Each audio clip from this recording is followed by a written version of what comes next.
Information technology university से मैं दावत देता हूँ नवीद अहमद को, जिनकी उर्दू मज़ाहिया तकरीर का मौजू है सुना है उसका मनी लॉन्ड्रिंग का धंधा है। ख़वातीनो हज़रात, सबसे पहले तो मैं सलाम पेश करना चाहूँगा GCU डिबेटिंग सोसाइटी को, क्योंकि इन्होंने पाकिस्तान डिबेटिंग सर्किट को हमेशा बेहतरीन स्पीकर्स दिए हैं। ऐसे स्पीकर्स जो अपनी आवाज़ से बुखारी ऑडिटोरियम पर सहर तारी करते रहे। आज भी आपके सामने ऐसे ही दो बेहतरीन स्पीकर्स मौजूद हैं। एक इस दीवार पे लगा हुआ है, दूसरा उस दीवार पे लगा हुआ है।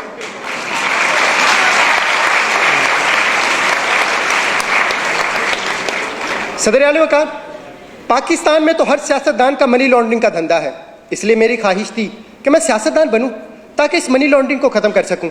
इसलिए मैंने सियासत के मैदान में कदम रखा, फिसल गया। मैंने फिर सियासत के मैदान में कदम रखा, फिसल गया। फिर मुझे एक बाबा जी ने कहा कि सियासत के मैदान में सिर्फ वो नहीं फिसलता जिसने बूट पहने हुए हो।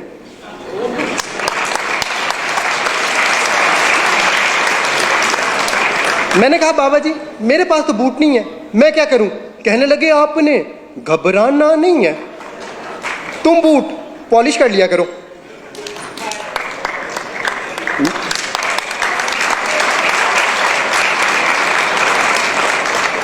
मैंने कहा बाबा जी उससे क्या होगा? कहने लगे बेटा उससे मुल्क में तब्दीली आ जाएगी। मैंने कहा बाबा जी क्या मतलब, वजाहत करें। कहने लगे बेटा वजाहत मैं कर दूंगा मगर तुम डिस्क्वालीफाई हो जाओगे, और हो सकता है डिस्क्वालीफाई होने के बाद लापता भी हो जाओ, क्योंकि वो नंबर 1 है। सदर आला वकार, कुछ ऐसा ही हुआ। कुछ दिनों बाद मैं लापता हो गया और उन्होंने मुझ पर मनी लॉन्ड्रिंग का इल्ज़ाम लगाकर जेल भेज दिया। जेल में मेरी मुलाकात एक निहायत शरीफ इंसान से हुई।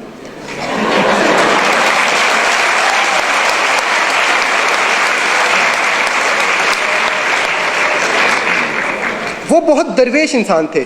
खाना खाते वक्त एक निवाला खाते, एक दीवार को लगाते, फिर एक निवाला खाते, एक दीवार को लगाते। मैंने उनसे पूछा ये आप क्या कर रहे हैं? कहने लगे खाता हूं, लगाता भी तो हूं।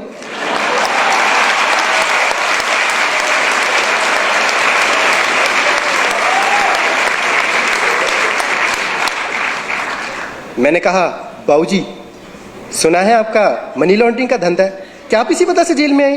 कहने लगे नहीं बेटा, ये कहानी है 1990 की, जब मैं छुट्टियां गुजारने खलाई जहाज में बैठकर खला में चला गया। वहां पर मुझे एक खूबसूरत एलियन लड़की नजर आई। मुझे उससे मोहब्बत हो गई। उसकी खास बात यह थी कि वो हील की बजाय बूट पहना करती और मैं पॉलिश किया करता। उसके पास गैबी ताकतें थी, वो बंदे गायब कर देती थी। वो बंदे ऐसे गायब करती थी जैसे GCU वालों ने कफील राना को गायब किया।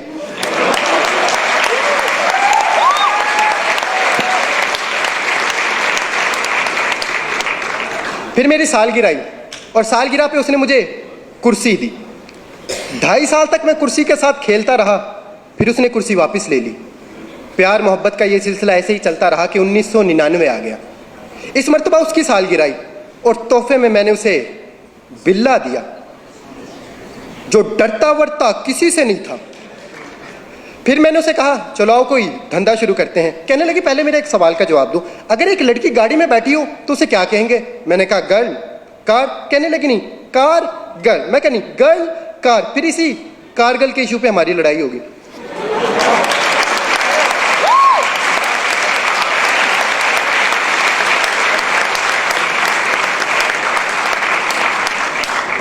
लड़ाई इतनी शदीद हुई कि उसने मुझे घर से बाहर निकाल दिया। उस दिन मैंने ये पहली मर्तबा सोचा था कि मुझे क्यों निकाला।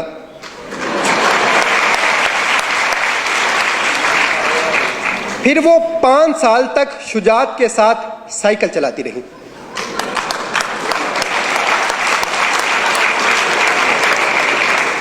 और रहमान का फजल तो उसके साथ था ही।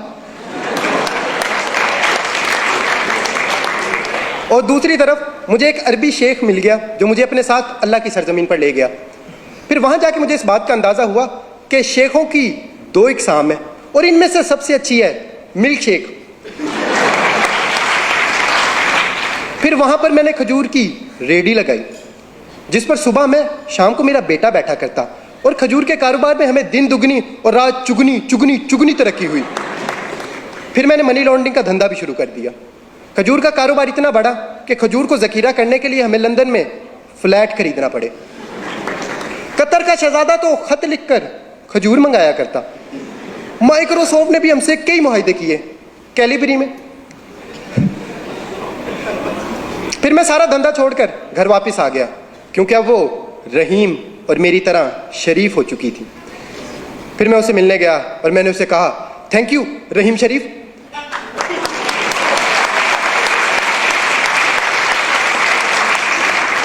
फिर एक दिन हम दोनों वोट डालने पोलिंग स्टेशन गए। वो अपना वोट डाल रही थी कि वोट जमीन पर गिर गया। यह देखकर मुझे बहुत बुरा लगा और मैंने उसे कहा, वोट को इज्जत दो।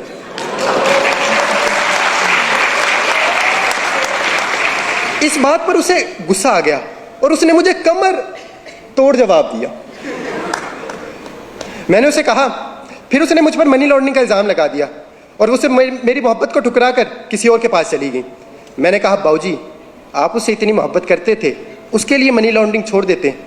कहने लगे, कैसे मनी लॉन्ड्रिंग छोड़ देता, फिर मेरे बच्चों का क्या बनता, क्योंकि उनकी लंदन में तो क्या पाकिस्तान में भी कोई जायदाद नहीं है। और अगर मैं मनी लॉन्ड्रिंग छोड़ देता तो रोटी कहां से खाता। मैंने कहा, देखें रोटी का वादा अल्लाह ने किया है और सालन आप लंगर खाने से ले लेते। फिर कहने लगे, मुझे छोड़ने की एक वजह यह भी थी कि मैं मोटा था और अब वो हैंडसम के पास गई थी।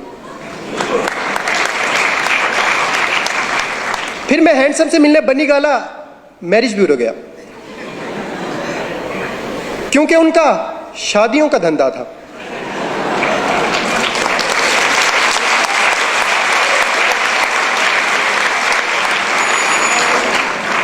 मैंने उनसे पूछा कि एलियन लड़की को आपसे मोहब्बत कैसे हुई। कहने लगे, ये मई के महीने की बात है जब मैं तकरीर करते हुए स्टेज से गिरा। जब एलियन लड़की को यह मालूम हुआ कि मैं गिरा हुआ हूं तो फिर उसने मुझे कुर्सी दी, टायरों वाली, जो रिमोट से चलती थी। मगर पता नहीं क्यों रिमोट नहीं दिया।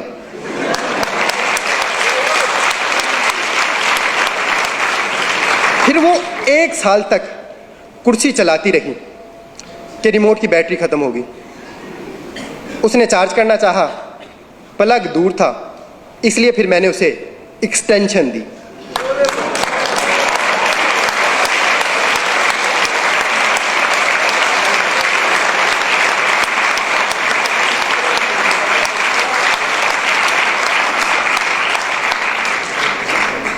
तीन प्लगों वाली।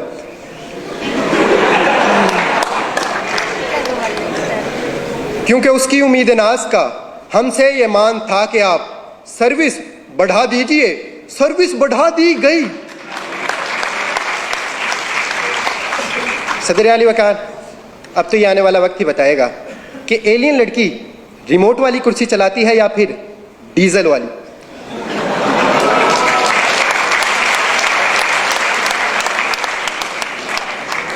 मगर मैं इस तमाम कहानी के बाद अब सियासतदान नहीं बनना चाहता, क्योंकि हमारे हुक्मरानी सियासतदानों की नहीं बल्कि एलियन लड़की की है।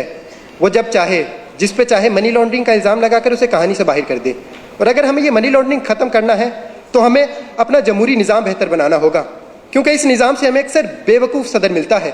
अगर आपको मेरी बात पर यकीन नहीं तो मिसाल आपके सामने है।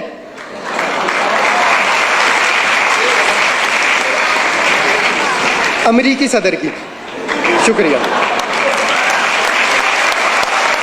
इस साल बेहतरीन उर्दू मुक़र्रिर का एज़ाज़ हासिल किया IT यूनिवर्सिटी लाहौर से नवीद अहमद ने।